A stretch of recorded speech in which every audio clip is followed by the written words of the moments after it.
لها، فبالتالي انت مش هتحس بيها ومش هتتبسط. فربنا بيجهزك، فما تقلقش ولا تقارن نفسك بحد.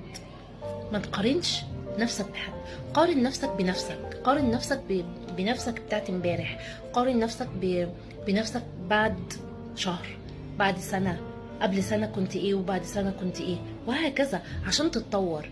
مفيش مانع ان انت تبص على اللي اعلى منك، بس مش علشان ان انت تتضايق، لا، عشان تشوف انت ماشي ومحقق التارجت اللي انت عايز تحققه ولا لا، يعني انت ماشي في الطريق الصح ولا لا.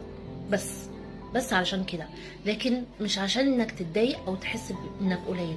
انت كده كده اصلا قيمتك عالية، سواء معاك او ما معاكش، او حققت او ما حققتش، انت اصلا قيمتك عالية. ما تقارنش نفسك بحد، و... و... ودايما توقع الخير، ودايما احسن الظن.